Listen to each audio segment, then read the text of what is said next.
Allez, c'est le retour de ce printemps de l'orientation. On est avec vous depuis ce matin à 9h30 avec Théo et on reçoit tout au long de la journée de nombreux invités pour vous aider à vous, et en particulier aujourd'hui les élèves de seconde, à vous orienter, à choisir votre parcours professionnel qui vous amènera, on vous le souhaite, à une belle et heureuse vie. On va aborder un dernier thème sur cette journée. Avant, évidemment, le fameux téléphone sonne, ces fameuses questions, vous avez été très nombreux à nous appeler. Il reste encore quelques places. Donc, si vous avez une question qui vous interroge, exactement. C'est mieux. Ouais, en général, c'est une question qui interroge, sinon, ce n'est pas vraiment une question. Vous nous téléphonez. Le numéro va s'afficher à l'écran 05 57 2 fois 73 2 fois. Vous posez votre question. Et puis vous aurez comme ça peut-être la chance de nous retrouver par téléphone sur le plateau à 19h. Donc dans 45 minutes. Dans 45 minutes. Pour l'heure, Théo, on va parler de quoi? On va parler de vie sociale, les personnes qui peuvent vous aider à bien réussir. On va parler de plein de sujets différents. Et on a pour le moment 4 personnes sur ce plateau. Et je vais commencer à ma gauche. Bonjour Charlotte Renaud. Bonjour. Bonjour Romain Mainviel. Bonjour, bonsoir à tous, pardon. À ma droite, nous avons Lisa Molina. Bonjour Lisa. Bonjour. Et bonjour Laurent Cardona. Bonsoir. Merci, bonsoir, bonjour, effectivement. J'ai eu du bonjour toute la journée, moi je continue sans relancer, mais bonsoir, vu l'heure. On va parler de tous ces échanges-là, mais peut-être avant de commencer, je vais vous laisser vous présenter là aussi.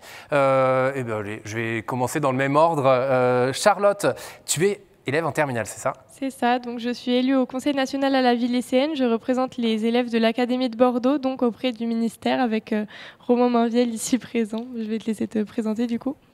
Oui, effectivement, Charlotte, tu m'as déjà un petit peu présenté, donc je suis Romain, je viens de Pau. Peut-être que ça s'entend, me direz-vous d'ailleurs. C'est bon, un accent, je m'y connais, t'as pas d'accent. Voilà, et je représente aussi l'Académie de Bordeaux au Conseil national à la vie lycéenne, et j'ai aussi des missions au Conseil d'administration de l'ONICEP. Complètement. Et donc toi, tu es en première pour le coup. En première, effectivement. Voilà. Vous êtes en bac général, technologique. Est-ce que vous pouvez dire un petit peu ce que vous êtes en train de faire et peut-être vers quoi vous vous orientez aussi? Parce qu'on parle de la journée des secondes, mais ça va peut-être aussi donner des idées à ceux qui sont un petit peu plus jeunes que vous. Alors moi, du coup, je suis en baccalauréat général. Donc j'ai fait une première avec les spécialités maths, physique et SVT. Et donc en terminale, j'ai gardé les options physique, SVT et maths complémentaires pour m'orienter vers de la médecine après. Parfait. Et pour ma part, je suis en spécialité géopolitique, sciences économiques et sociales et mathématiques, donc un profil autrefois plutôt ES. Oui. Et je m'orienterai plutôt peut-être vers des études en sciences politiques ou pour peut-être intégrer l'éducation nationale, parce que plus on la découvre et plus on s'y plaît. Ah bah c'est joli. Et justement, vous vous y plaisez, parce que vous êtes déjà élu. Ça consiste en quoi ce que vous faites aujourd'hui? Parce que c'est bien d'être élu, vous passez du temps en dehors de vos cours, mais qu'est-ce que vous faites au Conseil national auprès du ministère, vous l'avez dit, de l'Éducation? Bon, j'ai envie de dire peut-être 2 missions principales. La première, c'est porter la parole de nos camarades sur un certain nombre de thématiques et souvent brûlantes dans l'actualité. Par exemple, on a été consulté juste avant le décalage des épreuves de spécialité au mois de mai. Et notre deuxième mission, c'est de monter des projets pour nos camarades et à divers échelons, parce qu'on est élu à la fois à notre lycée, auprès du rectorat et auprès du ministère. C'est beau. Quelque chose à ajouter, ça va? Non, il a tout dit. Pardon. Bon, non, c'est très bien. Et à ma droite, donc, Lisa Molina, vous êtes assistante sociale. C'est ça. Donc je représente service social en faveur des élèves. Donc nous, en fait, on est des assistants sociaux. On est sectorisé, donc on intervient sur un secteur géographique spécifique, donc sur plusieurs établissements. Ça peut aller de 2-3 établissements sur les zones prioritaires, puisque là on intervient sur un collège et les écoles rattachées à ce collège-là, jusqu'à moi en l'occurrence qui suis sur le sud du département de la Vienne, donc une zone rurale. J'ai 6 établissements, donc 4 collèges, un lycée général et un lycée professionnel. Voilà. Donc on y intervient sous forme de permanence hebdomadaire ou à la demande également. Il y a des protocoles spécifiques à la demande, c'est-à-dire que là on n'a pas forcément de permanence, mais on peut être amené, sollicité par les adultes ou les lycéens en cas de besoin. Okay. Voilà. Et notre rôle en effet c'est de les accompagner de manière globale, c'est-à-dire qu'on est soumis au secret professionnel, donc on est à leur écoute, on les soutient, on les accompagne dans les difficultés qu'ils peuvent avoir et qui pourraient entraver justement leur projet scolaire. Et on va en parler tout au long de cet échange justement. Et Laurent Cardona, alors proviseur au lycée de Loudun, c'est ça? C'est ça, donc proviseur au lycée Guy Chauvet de Loudun. Donc Loudun, c'est une petite ville dans le nord de la Vienne et donc dans l'extrême nord de la grande région académique. Donc un territoire rural, près de Saumur, un petit peu enclavé. Donc la problématique sociale est très forte et donc le lycée Guy Chauvet est un petit lycée de 500 élèves. Où il fait bon vivre, mais voilà, où il faut travailler sur ces problématiques sociales quand même si on veut que les élèves puissent mener leur projet à bien. Complètement. On va parler des personnes qui peuvent vous aider à bien réussir lorsque vous êtes au lycée. Alors évidemment, quand on parle de réussite, on va parler de réussite scolaire, parce que c'est quand même l'objectif de ces années lycée, c'est de décrocher ce fameux baccalauréat, mais c'est également de réussir à être bien et de se construire en tant que personne avec un environnement collectif. Et pour cela, donc on va jusqu'à 19h vous montrer que vous n'êtes pas seul quand vous êtes au lycée. Si vous avez des difficultés, qu'elles soient scolaires ou extrascolaires, vous avez des gens qui peuvent vous aider. Et ça, je pense que Romain et Charlotte ne vont pas nous démentir sur ce propos-là, parce que vous êtes heureux, vous, au lycée, ça se voit, c'est super. Moi, je me régale à voir ces jeunes à côté avec le sourire. Ce matin, c'est pareil, on a parlé l'orientation avec des jeunes lycéens alors, de première, pour conseiller donc les secondes, mais une fois qu'on a trouvé sa voie, ça se passe bien. Et justement, est-ce que concrètement, dans vos lycées à vous, est-ce qu'il y a par exemple des associations lycéennes pour, au quotidien, ça peut être pour vous aider ou sinon pour passer du bon temps? Alors je ne sais pas, un club théâtre, des choses comme ça. Voyons Romain, parlons-nous un petit peu de la vie dans ton lycée, puis toi qui es élu, donc comme tu nous as expliqué, peut-être faire une petite généralité sur ce qu'on peut trouver dans les lycées. Alors je vais essayer d'être assez exhaustif en étant tout à fait bref quand même. Alors premièrement, dans chaque établissement de France, nous avons un conseil des délégués pour la vie lycéenne, c'est donc le CVL.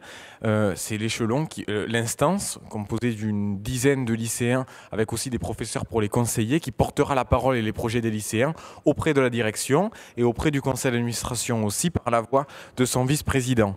Et on va avoir aussi dans tous les établissements de France, je crois, une MDL, donc la maison des lycéens, qui est un petit peu la continuité du FSE que nos auditeurs ont peut-être connu au collège. Mais là, je vais peut-être laisser la parole à Charlotte parce qu'elle s'y connaît bien mieux que moi. En effet, du coup, je suis présidente de la MDL de mon lycée, donc au lycée Gustave Eiffel, et donc au sein des maisons des lycéens, donc qui remplacent les foyers socio-éducatifs maintenant. Donc on peut trouver divers clubs qui peuvent par exemple être de l'aide aux devoirs pour des élèves qui auraient des difficultés dans certaines matières, qui pourront être aidés par des plus âgés qu'eux. On peut trouver également des clubs pour se divertir, donc vous en parliez, des clubs théâtre, etc. Mais c'est aussi un lieu d'entraide et où les élèves peuvent se retrouver surtout ensemble pendant leurs heures de pause, par exemple, qui permet de vraiment souffler en dehors des cours. Et c'est ça, ouais, l'objectif de la Maison des lycéens et toutes ces associations-là. Alors tu l'as dit, ça va dans tous les secteurs en fait. Les associations, on peut parler d'art, mais est-ce que vous auriez de sport, bien évidemment? Est-ce que vous en aurez éventuellement d'autres à nous donner, à nous partager Exactement, Charlotte me le souffle. On a dans chaque établissement, vous le connaissez déjà au collège, je pense, une association sportive dont le proviseur est le président. Monsieur, vous devez l'être probablement aussi. Tout à fait, oui, c'est obligatoire. Voilà, c'est régi par les textes et dont les animateurs sont les professeurs de PS le mercredi après-midi, parfois entre midi et 2 sur les pauses méridiennes. On a peut-être aussi des comités éco-écoles parfois qui œuvrent en faveur du développement durable avec tous les éco-délégués puisqu'ils sont prévus par la législation à présent en faveur donc de l'écologie, du développement durable et tout autour de l'invention de la société de demain. Complètement. Et j'imagine qu'en tant que proviseur, ce lien avec les associations en tant que directeur d'établissement, il est hyper étroit et hyper important. Il est hyper important alors à plusieurs titres. D'abord dans le pilotage de l'établissement, puisque vous avez cité le CVL, c'est une instance qui a son rôle à jouer dans le pilotage de l'établissement. Donc vraiment, on s'appuie dessus à plus forte raison parce que les jeunes qui nous sont confiés sont tout près d'être des adultes. Donc c'est vraiment intéressant de travailler là-dessus. Et puis les associations qui ont déjà été citées permettent aux jeunes de développer des compétences. Et j'insiste là-dessus, c'est véritablement important de s'engager quand on est lycéen dans ces instances, dans ces associations. Au-delà des informations que ça peut apporter, c'est aussi les compétences qu'on développe dans ce cadre-là et qui sont très très utiles dans le cadre de l'orientation. En tout cas, au lycée Guy Chauvet, nous avons à cœur de valoriser ces compétences dans Parcoursup, donc au terme du lycée. Et je crois qu'on pourrait encore progresser là-dessus et reconnaître véritablement que ça aide à avoir confiance en soi, que ça aide à prendre la parole, que ça aide à se constituer, à commencer à se constituer un réseau, à élargir son horizon finalement, parce que c'est ce qui compte. Et encore une fois, je le répète, mais à plus forte raison quand on habite dans des territoires relativement isolés, comme ceux qu'on connaît tous les deux dans la Vienne. Alors, on a beau avoir des séquences depuis ce matin avec différents thèmes, on retrouve quand même des lignes directrices, notamment ce que vous venez de dire, c'est-à-dire l'engagement dans une association d'un jeune, qu'elle soit dans le lycée ou à l'extérieur du lycée. On nous a expliqué ce matin que ça faisait partie intégrante de son projet d'orientation. Ça compte pour choisir une filière scolaire, de savoir ses goûts, de savoir ses engagements afin d'être mieux conseillé. Donc la parole est toujours la même. Et ça, je pense que c'est très important pour les élèves de seconde ou leurs parents qui nous écoutent et qui suivent cette émission, toujours dans cet esprit de dédramatiser. Ça, c'est important. Hein. C'est pas un choix. On ne va pas se fermer des portes. Au contraire, on va essayer de s'ouvrir ces portes avec ces problématiques d'orientation. Mais c'est vraiment le projet de l'élève dans sa globalité, dans ce qu'il est évidemment dans son établissement scolaire, mais dans ce qu'il peut être aussi comme être humain, j'ai envie de dire, comme citoyen même, au cœur donc de cette vie. Certes, il y a beaucoup de choses à faire pour ce jeune-là, mais c'est important de pouvoir bien les intégrer. C'est un outil d'intégration, je pense, et un outil de révélation également, ces différentes associations que l'on trouve dans les lycées. Vous êtes d'accord? Je vous vois acquiescer. Oui, alors effectivement, la raison pour laquelle je me suis engagé au CVL, c'est premièrement servir l'intérêt général. Et je me suis rendu compte au fil du temps que je prenais un plaisir complètement...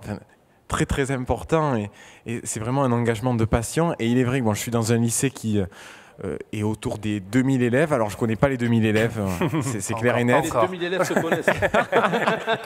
Alors j'aurais peut-être pas dit ça, mais c'est vrai qu'on commence par connaître les délégués de classe et puis après tu as l'élève a envie de porter ce projet, alors on se rapproche de lui. Et de fil en aiguille finalement, c'est vrai que ça fait un tissu de relations sociales très intéressant et très enrichissant parce que moi j'apprends beaucoup des autres à tous les échelons. Mais Charlotte, je te laisse prendre la suite peut-être. Tu as déjà un peu tout dit, c'est vrai que... Décidément, pardon. Non, mais c'est vrai qu'il a été très complet. Après, c'est vrai que c'est des expériences qui sont très enrichissantes. Hein. S'engager, c'est toujours une expérience pour soi-même. On est là pour les autres, mais c'est également très enrichissant pour nous.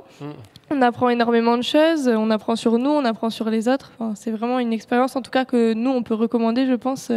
S'il y a des lycéens qui nous écoutent aujourd'hui, c'est quelque chose qu'en tout cas, nous, on recommandera de faire. Ouais. Charlotte, il y a quelque chose qui ne nous a pas dit. C'est qu'on on a un nouvel invité avec nous sur le plateau, qui vient d'arriver avec nous. On va saluer Vincent Masse. Tout à fait. Tout à fait. Alors, avec le micro, c'est mieux. C'est super. Vincent Masse, vous êtes délégué au Conseil national de la vie lycéenne. Oh là.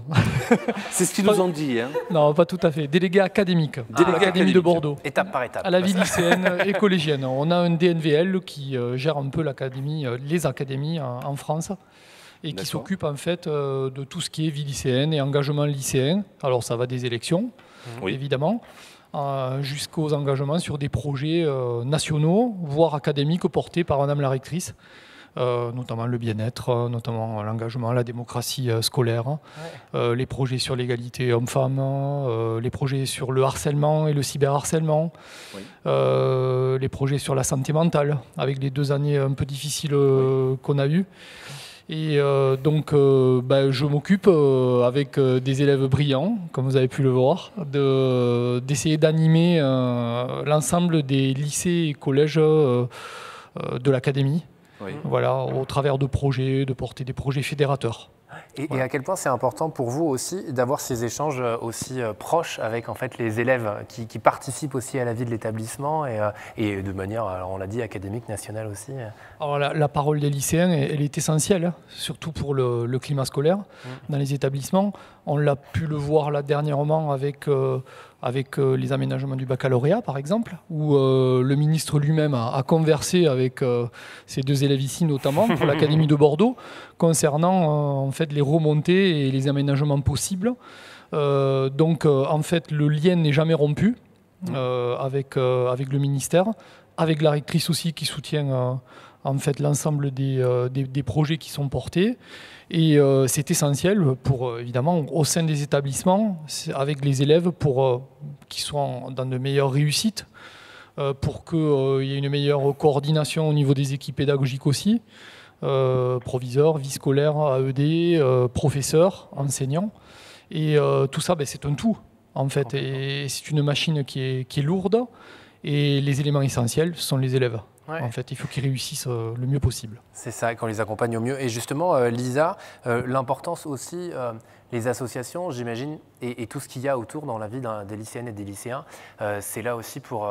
c'est un accompagnement, en fait. On les accompagne à grandir aussi via ça. Et j'imagine que c'est parfois des révélateurs de talent d'aller dans des associations, là aussi, et de prendre plaisir aussi en dehors des cours. Oui, ça peut complètement. Alors, oui, en effet, c'est ce qu'il disait. Alors, après, nous, en tout cas, service social en faveur des élèves, c'est vrai qu'on peut aussi être amené parfois à faire le lien. Quand je disais tout à l'heure, on les accompagne dans leur globalité.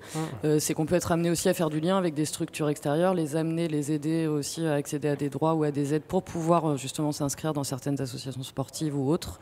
Et c'est vrai que c'est hyper important. Voilà, la vie, elle ne s'arrête pas non plus qu'au sein du lycée. Donc, Complètement. C'est garder ce lien avec tout le monde qui nous entoure. On va parler maintenant d'un autre sujet, les aides aux devoirs. Parce que c'est ça aussi, ça fait aussi partie de la vie sociale et de la vie des lycéennes et des lycéens. Qu'est-ce qui se passe en fait quand on est lycéenne, lycéen? À quoi on peut avoir accès pour le coup? Je ne sais pas qui veut. Laurent peut-être?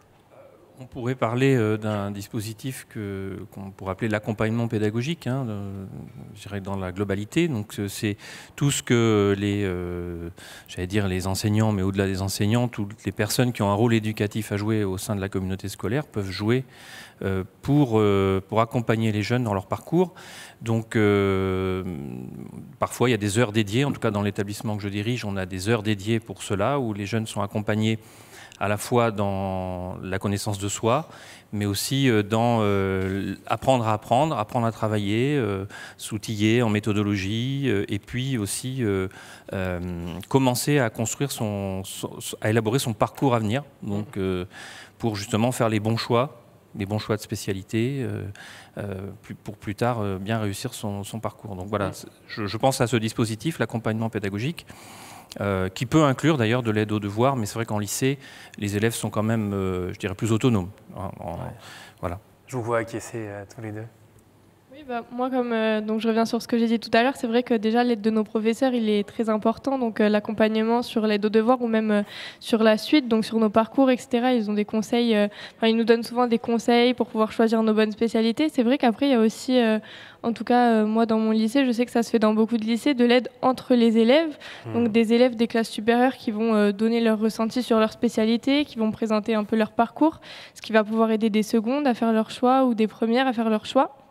Ou même des post-bac qui vont donner leur ressenti et leur expérience sur Parcoursup ou des choses comme ça pour qu'on puisse, nous, s'en servir et en tirer des leçons, c'est-à-dire s'améliorer et pouvoir réussir après dans notre parcours. Après, pareil, dans les associations, on peut proposer aussi de l'aide aux devoirs. Donc dans les MDL, je sais qu'il y en a beaucoup qui en proposent pour donc que les lycéens puissent être aidés par d'autres. Romain, si tu veux compléter. Tu acquiesces. J'acquiesce, c'est ce que j'allais dire. C'est vrai qu'on se rend compte que c'est très enrichissant de partager une notion qu'on a comprise à quelqu'un qui ne l'avait pas comprise. Et voilà, bon, peut-être que vous allez être d'accord avec moi. Je rebondir justement ce que vous disiez. Du coup, élargir, là, c'est plus forcément sur l'aide aux devoirs, mais sur mon secteur, on a des retours hyper positifs. On a des lycéens qui sont intervenus auprès des collégiens. Voilà, sur plusieurs thématiques, mais du coup plus de prévention autour des addictions, autour des conduites à risque et tout ça. Et c'est très très bien entendu par les collégiens et voilà, et ça permet en effet d'échanger. Voilà. Complètement. Oui, bien sûr, vas-y. Oui, pardon. Et j'ai aussi expérimenté cette année parce qu'il y avait un cours que je n'avais pas compris. J'ai voulu qu'on me l'explique et souvent je travaillais après l'école, donc il était une heure un peu avancée, il devait être 19h. Et il y a un numéro, j'ai découvert, spécifique de la région Nouvelle-Aquitaine. Alors, il m'échappe, mais qui peut te donner un coup de pouce pour déclencher. Moi, je sais que ça m'avait beaucoup aidé sur une notion que je n'avais pas tout à fait assimilée et que je découvrais le soir même. Ça peut aussi être un coup de pouce occasionnel. En tout cas, ça avait été bénéfique pour ma part. Complètement. Je peux rajouter un petit Bien mot sûr, sur le collège. Vous avez un dispositif qui existe, qui est Devoir fait, Ouais. en fait, qui est de plus en plus généralisé, on va dire, qui marche pas mal. Et toutes les initiatives entre pairs, entre élèves, ce sont des initiatives qui sont réfléchies au niveau des conseils de vie lycéennes, notamment avec les professeurs, parce que les problématiques d'emploi du temps sont réelles hein, avec la nouvelle réforme, et quelquefois les créneaux et les personnes ne sont pas forcément l'un en face de l'autre en fonction de la demande qui est là, qui est réelle en fait. Et puis j'ai oublié ce que je voulais dire, donc ça reviendra. Oui, Laurent. Oui, donc toujours pour compléter hein, sur ce sujet de l'aide aux élèves, on a eu aussi cette année dans le cadre que vous évoquiez, c'est-à-dire des mesures spécifiques qui sont liées aux suites de la pandémie, aux conséquences de la pandémie tout au moins, des heures dédiées qui ont été déléguées aux établissements pour mettre en place un soutien. Donc je sais qu'en tout cas pour notre part, les enseignants ont imaginé des dispositifs de SOS, donc SOS maths, SOS français, SOS espagnol, donc qui permettent une souplesse sur l'organisation de l'établissement, parce que c'est vrai qu'en lycée, la réforme a rendu les emplois du temps très complexes, mais en tout cas, qui permettent aux lycéens d'avoir des moments privilégiés avec les profs. Et le message que je voudrais faire passer aux lycéens à cet égard, que ce soit ce dispositif ou d'autres dispositifs, c'est vraiment d'identifier clairement les dispositifs dans les établissements et d'aller solliciter ceux qui s'en occupent. Parce qu'après, la difficulté qu'on peut avoir, c'est que les lycéens adhèrent et viennent solliciter les profs. C'est peut-être là le geste, la barrière à franchir. Alors, voilà. On essaye de multiplier les occasions de le faire. Exact, et d'où l'utilité de lire ces notifications Pronote, parce que des fois j'ai des élèves qui a posteriori viennent me dire « Oh mais Romain, j'avais pas su que ça se faisait ». Ah mais oui, mais il faut lire ces notifications Pronote, et je crois qu'il existe aussi des dispositifs pendant les vacances qui sont soutenus par le rectorat pour par exemple faire des stages de langue. J'y ai participé, bon il faut se lever à 9h la première semaine des vacances, mais généralement c'est pas le 8h qu'on connaît en cours, et ça peut être aussi des dispositifs bénéfiques. Voilà. Alors moi, ce que j'ai envie de sortir là, de cet échange qu'on vient d'avoir, c'est que moi, à mon époque, le lycée il était un petit peu coupé en deux. Il y avait d'un côté l'équipe éducative, puis les élèves. Là, j'ai l'impression que maintenant, on essaie d'avoir beaucoup plus d'interaction que simplement le cours dispensé par le professeur. Le professeur est là pendant le cours, évidemment, mais il peut être là aussi après pour aider. Et ensuite, on a toute l'équipe éducative qui vient aussi aider l'élève. Et je trouve ça très intéressant. Ça veut peut-être dire que pour un élève maintenant, tout est fait pour qu'au-delà du simple fait d'amener un savoir, on propose dans les lycées d'apprendre la vie quelque part et l'entraide. Oui, effectivement, j'adhère tout à fait à cette vision des choses, c'est-à-dire qu'on va vers une vision vraiment systémique qui est centrée sur l'élève. En tant que personne, d'abord, parce qu'on a bien vu que si l'élève est en mal-être, si l'élève n'est pas dans de bonnes conditions pour réussir, ça ne fonctionne pas. Donc on a cette approche systémique et cette notion de communauté éducative, de communauté scolaire, où chacun a son rôle à jouer. Les élèves entre eux, ils l'ont dit, ils l'ont développé tout à l'heure, et puis effectivement tous les adultes qui ont cette vocation éducative et d'accompagnement. Ça peut se traduire par exemple par le fait qu'il y ait une cellule de veille dans les établissements qui permet, je vous ai un peu coupé l'herbe sous le pied, pardon, mais qui permet de croiser les regards sur l'élève et d'avoir vraiment plusieurs prismes, le prisme social, le prisme médical, le prisme pédagogique, voilà. Et c'est vraiment très intéressant d'avoir ce regard. Et avec des partenaires aussi, donc on a des permanences d'écoute de l'hôpital psychiatrique, on a des dispositifs, et le fait de croiser les regards, c'est vraiment intéressant pour avoir cette vision de la globalité de l'élève en tant qu'être humain, et non pas simplement en tant que machine à apprendre et à ingurgiter du savoir. Lisa, tout à l'heure, lors de votre présentation d'assistante sociale, vous avez parlé du secret médical. Secret professionnel. Ouais, pardon, oui. Secret professionnel. J'ai fait un Mais petit qui est le même que pour les médecins, en effet. Ouais. Voilà, parce que ça, c'est peut-être aussi important de préciser aux lycéens que bon, il y a des petits problèmes et des grands problèmes, et ça, c'est la vie de chacun. Et puis, on peut passer de l'un à l'autre et de l'autre à l'un. Mais on peut aussi avoir une écoute discrète, assez éloignée de l'affichage permanent que proposent les réseaux sociaux aujourd'hui, et notamment pour cette génération-là. Et là-dessus, voilà, c'est vraiment c'est assuré, quoi. C'est notre travail, oui. On est formé, voilà, à avoir cette écoute en effet active, bienveillante, sans jugement. On explique en effet aux jeunes de suite, on pose le cadre là-dessus en disant bien qu'à un moment donné, nous on est là pour l'accompagner dans ses difficultés, pour essayer de trouver des solutions avec lui, mais qu'on ne fera rien sans son accord. On parlait des cellules de veille, des instances de cellules de veille tout à l'heure. Donc en effet, c'est des instances où on se réunit avec des membres de la direction, CPE, infirmiers, médecins scolaires, psychologues d'éducation nationale, assistants sociaux. On explique aux jeunes que justement on peut être amené à évoquer sa situation avec les autres professionnels, mais toujours voilà, en respectant en effet ce qu'ils souhaitent qu'on dise de sa vie personnelle ou pas. Est-ce que ça a du sens en effet des fois de le partager ou pas avec les autres professionnels, avec les autres adultes. Mais c'est vrai que ces instances de cellules de veille, ça permet vraiment de croiser les regards et puis de voir voilà, qui fait quoi pour pouvoir accompagner les problématiques que rencontrent les jeunes, et c'est intéressant. Ouais. L'idée de la cellule de veille aussi, c'est peut-être de pouvoir déceler certains décrochages. Et alors, je suppose que dans un lycée comme le vôtre, Laurent Cardona, un petit lycée, c'est peut-être un peu plus facile que sur des grandes machines un petit peu comme un pot. Mais justement, est-ce que ces cellules ne sont pas là pour essayer un peu plus de personnaliser comment dire, des fois ces petites alertes qu'on peut sentir, parce que vous êtes des professionnels quand même aguerris des jeunes. Oui. C'est pas forcément lié à la taille de l'établissement. Hein. Je pense que, alors, on pourrait rattacher ça à une notion que vous avez évoquée tout à l'heure, le climat scolaire. Hein. Vraiment, je pense que ce qui compte avant tout, c'est qu'il y a un bon climat scolaire. Alors, moi, je connais des petits établissements où il y a un mauvais climat scolaire et des grands établissements. Il n'y a pas forcément de corrélation, même si on a l'habitude de dire que les petits établissements, il y a un climat familial, les interlocuteurs sont identifiés. Il faut quand même à un moment donné que les interlocuteurs décident de se mettre autour d'une table avec des objectifs précis. Donc qu'on soit dans un grand ou un petit établissement, c'est ça.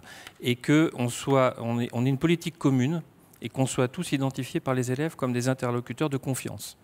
C'est-à-dire qu'on aille voir la CPE, qu'on aille voir l'assistante sociale, qu'on aille voir le médecin scolaire, qu'on aille voir l'infirmière, un prof. On sait qu'il va y avoir une homogénéité dans la réponse, il va y avoir des procédures dans le traitement, avec une éthique, avec un secret, effectivement, une discrétion, avec un soin particulier, une attention particulière à certaines choses. Et quand on a cette culture commune, c'est vraiment ça qui est important. Ouais, c'est le bien-être à la fois de l'élève, mais à la fois de tout le lycée, parce que c'est important de voir des gens qui sourient, qui se croisent, qui sont contents de se voir le matin, contents de se quitter le soir aussi, parce que... non, mais c'est vrai que certains élèves... Je sens le regard qui se tourne vers moi. Une petite question pour vous. Vous êtes deux externes, vous êtes interne. Deux externes? Oui, je suis externe.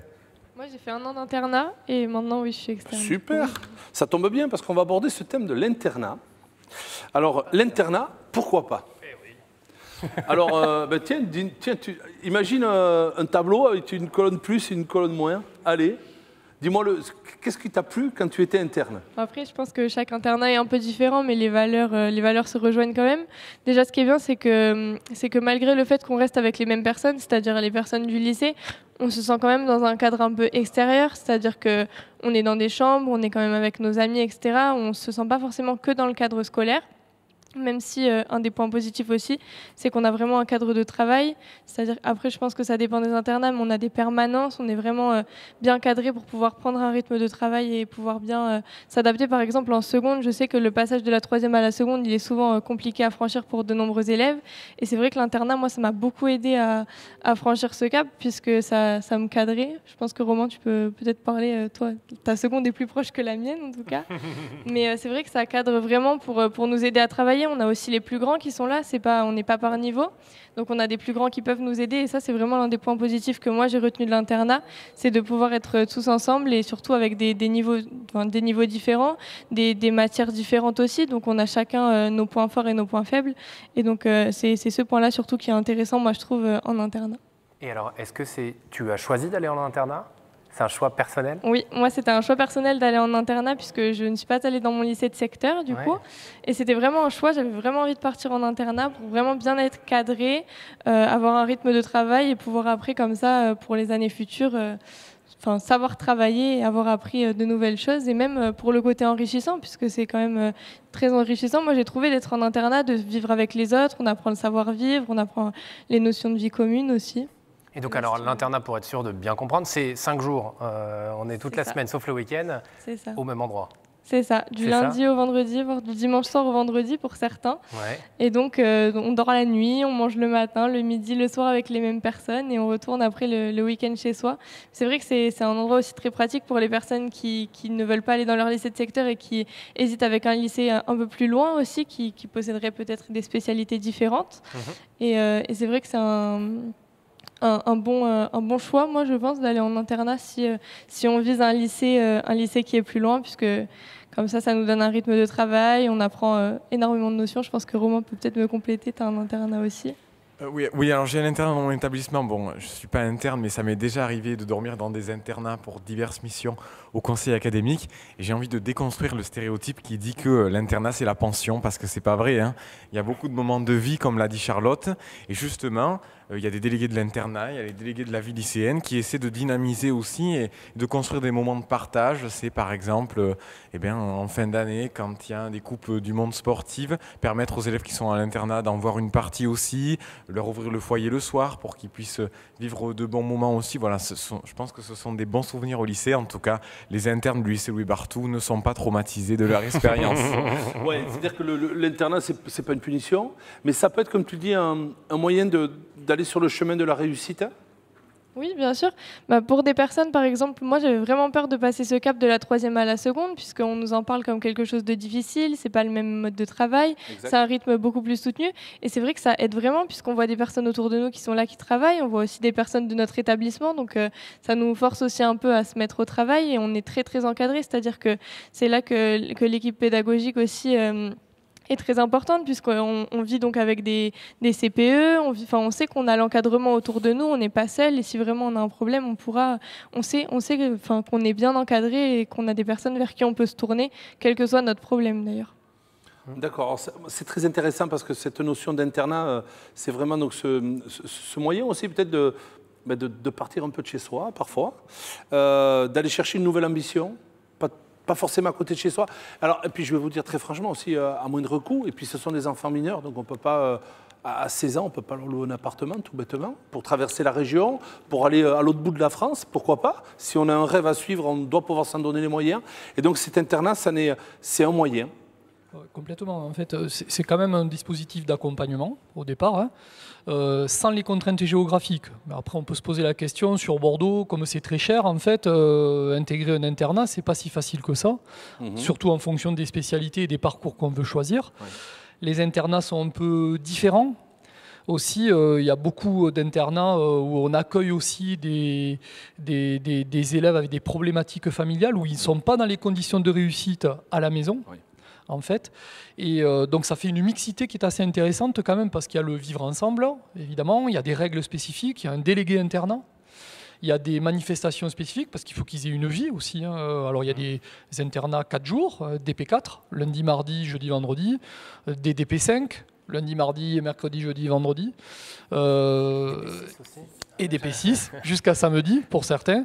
Donc vous voyez, c'est vraiment, ça dépend du public aussi, des spécialités aussi proposées et des parcours proposés dans l'établissement et des spécificités géographiques. Parce qu'en fait, le but, c'est quand même que l'élève réussisse mieux en internat et que si on lui propose un internat et si c'est mieux pour lui, c'est parce qu'il y a un cadre, parce qu'il y a des études dirigées, parce qu'il y a quelquefois des associations qui viennent faire des études aussi, des professeurs qui viennent participer.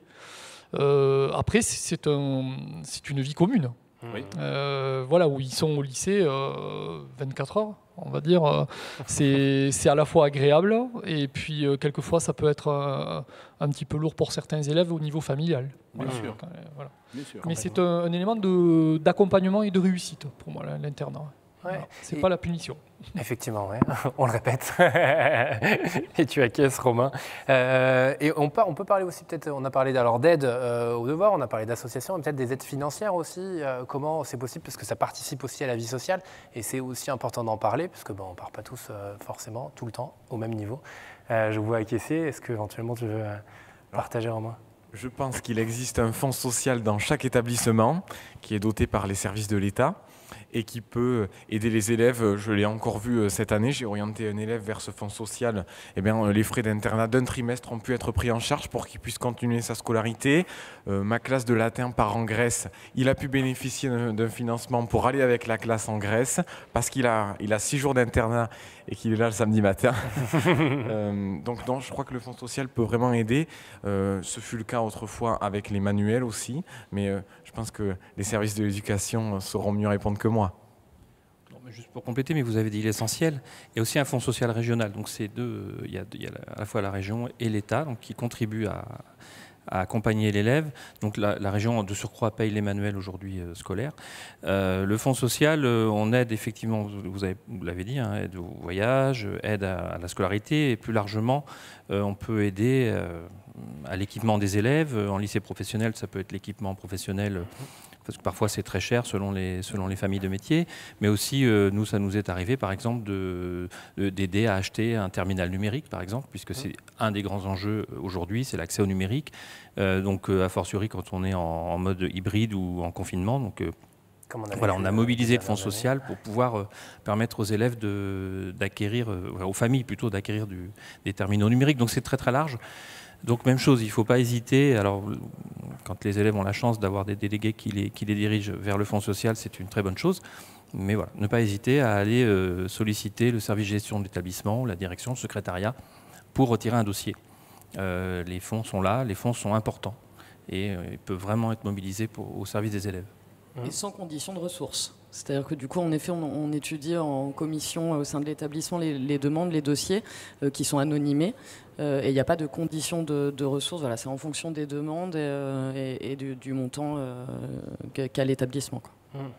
C'est vrai que le lycée, donc, c'est vraiment doté, alors j'ai envie de dire, d'outils pour éviter des difficultés dans le projet. Donc ça existe.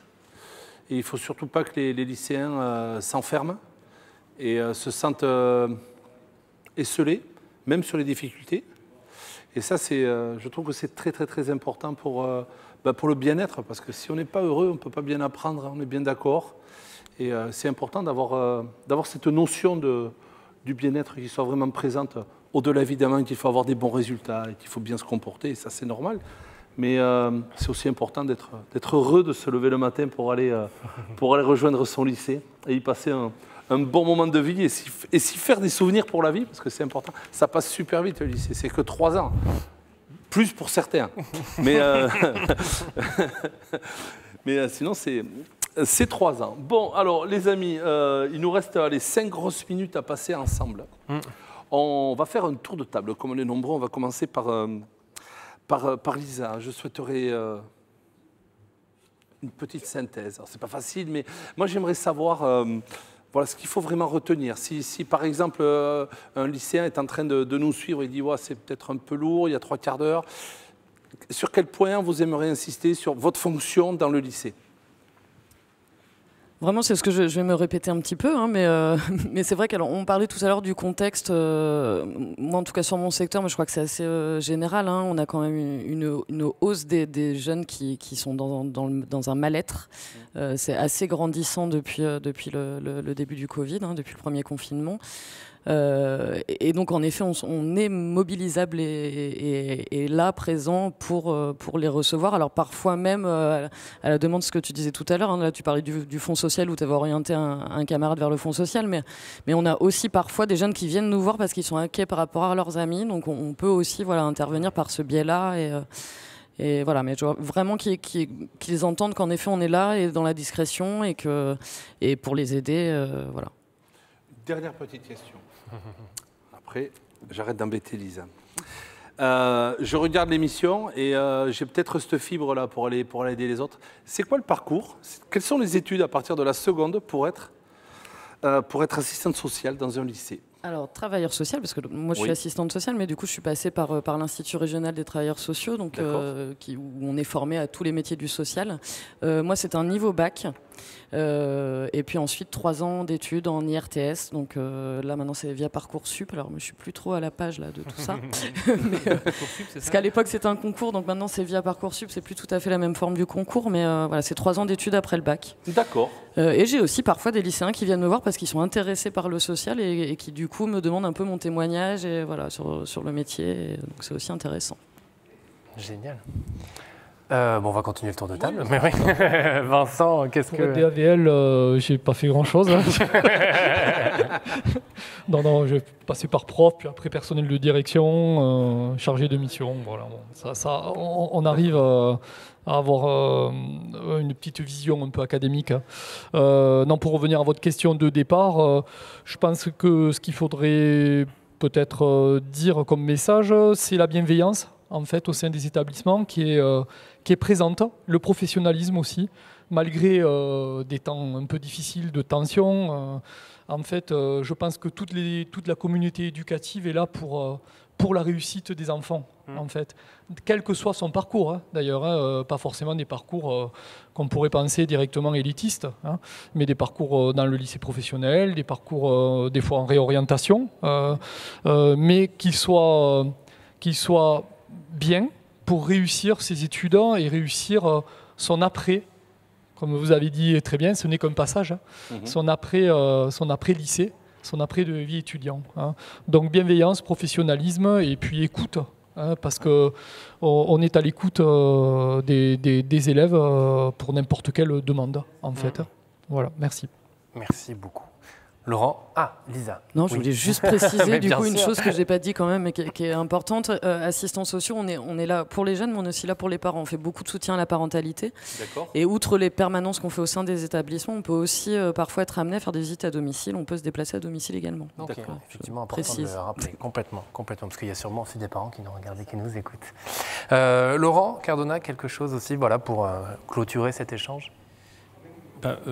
Oser franchir la porte des bureaux, voilà, c'est ça.